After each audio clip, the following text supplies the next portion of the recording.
Morning guys, how are we all doing? Day 10 of isolation, and days just are rolling into weeks now. It seems it's just the same day after day. Kids driving me crazy.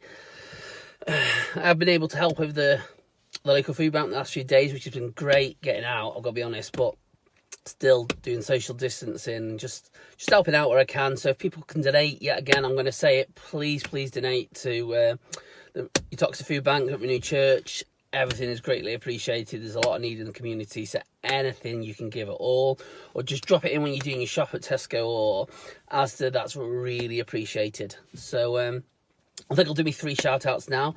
I've got to be a shout out to Fiona Taylor, running the food bank at Renew Church, doing an absolutely amazing job. Fiona, getting there in the morning, taking calls, arranging for pickups of food, dating all the food, putting it all in order, packaging it up, putting the addresses on it for it to go out, doing an absolutely amazing job. Big shout to Fiona. Also give a big shout to Sonia Hollingsworth, working at Asda on the front line, facing people day to day, having the chance of taking this home to a family, doing an amazing job. Saw Sonia yesterday when I was doing a food pickup. Absolutely amazing. Shout out to Sonia and all the team at Asda and Tesco, Aldi, Lidl, all the local shops and supermarkets in the area. And finally, got to give a shout out to the wife, Kelly Ratcliffe. Anybody who can put me 24/7, 365 deserves a medal, especially if you know me, because I am full on. So it's like having 5 children in the house with 1 adult. So big shout out to the wife. So are we all keeping busy? Are we all keeping active? I am currently still doing 1 walk a day. I did nearly 3 miles yesterday, which was good. What started out as a family walk is now down to me and Joseph. I have a feeling it might be down to me today because Joseph was whinging a lot yesterday. This is a long walk. Yes, mate, it's nearly 3 miles. It's not that far. So might be down to me himself. Anybody else doing the Joe Wicks workout? I watched one. That's all I'll say. I watched one. That seems like a little too much effort for somebody in this condition. So if anybody has any tips for me doing a little exercise that doesn't kill me off, that will be greatly appreciated. Right, guys, I had a feeling I should perhaps share my testimony today. I know most of my guys on Facebook probably don't go to church, but I just had a feeling I should share my testimony. I grew up in church. Quite a few of you will know. My dad was a pastor of a church. I went every Sunday, most Wednesdays, Sunday mornings. And I don't know what to say. I got a lot of factual knowledge. I learned a lot of things, but it never really meant anything to me. And then in February 2007, my dad had a stroke and ended up dying later that month. And it really impacted me. I went away from God. I got angry. I got bitter, which I didn't see at the time. It took me nearly on 10 years to realise it had such an impact on me. I don't think I really dealt my grief. And I suppose right now at this moment, seriously people, if you have issues with grief or you haven't got over somebody dying, please talk to somebody because it definitely helps. I built that up, which made me bitter, made me angry. And I'll be honest, it made me slightly controlling with Kelly and the kids. I stopped going out. I stopped seeing friends. Anybody would see me say nothing was wrong with me. I still went and did all my theme parks. I still went playing football. I still did loads of normal things, but I wasn't happy. Over the years, it got worse and worse to the point I didn't really want to go out. And then it got to the point where I actually couldn't physically face going to work in the morning. Ended up going off on the sick with depression, anxiety, couldn't face leaving the house. And all in all, I was in a really dark place. I wouldn't say I ever wanted to take my life, but I was in a place where I didn't care if I woke up in the morning, which isn't a great place to be, I can assure you. And then, obviously through that, I met Kelly just after my dad died, 6 months after. We had the kids, you all know us. And then with Emily, which was our miracle baby, because God bless me, she ended up going to Raw baby group at Renew Church. And I know there was a difference. And I know a lot of mums are out there, sorry if I'm saying this, but a lot of mums' baby groups are very cliquey. And you have to be in a certain group or a certain friendship group. So This was different. She said she enjoyed it. She stayed to the hen. She helped pack up.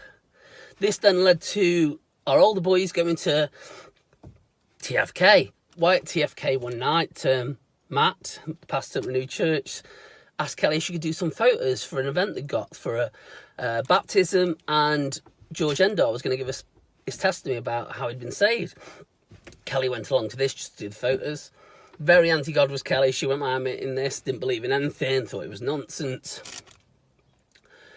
And she was like really late on this evening, came back really late. I'm like, where is she? Where's she been? She came back, and people can say whether that's weird or not, she came back in that room with a glow when she came in. She told me what had happened, how the baptisms were amazing, that George gave his testimony, how he'd had everything as a Premiership footballer, millionaire and everything, and lost it all.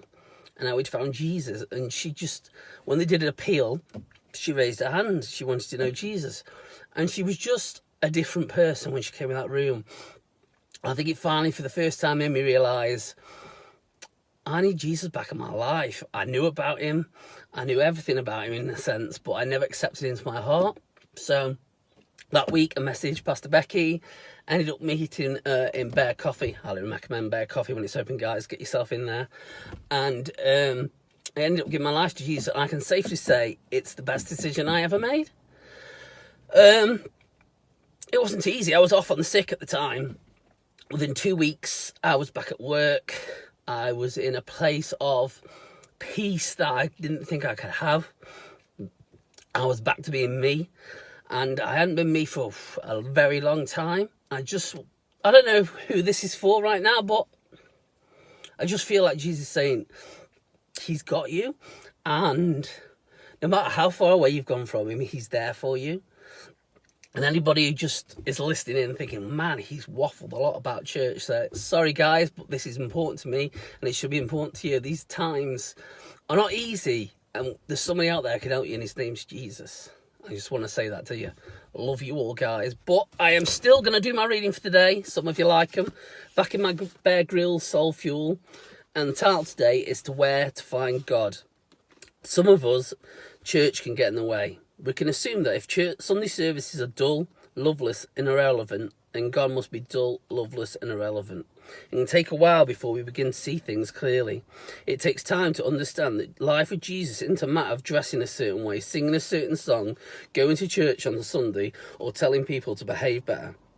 As C.S. Lewis put it, being a Christian means to forgive the unexcusable, because God has forgiven the unexcusable in you. Church matters, that much is true. But being a Christian is not really about quantity or quality of services we sit through. It's about the way we live. And in John 2:6 it says, whoever claims to live in me must live as Jesus lived. Well, this applies to church people as well as everybody else. When we haven't got church community, family, friends, anybody around us, be more like Jesus, people. Even non-Christians, be more like Jesus. Put other people first. Love into people. Let them know they're there. Donate to places. Help people. Visit your neighbours. Be more like Jesus. I just really feel that on my heart this morning, guys. I really hope that's helped you. Like I said again, anybody struggling, anybody have problems, message me, call me, we'll have a chat, we'll do a FaceTime, we'll do a Zoom chat, anything. If you feel like you're struggling, please get in touch.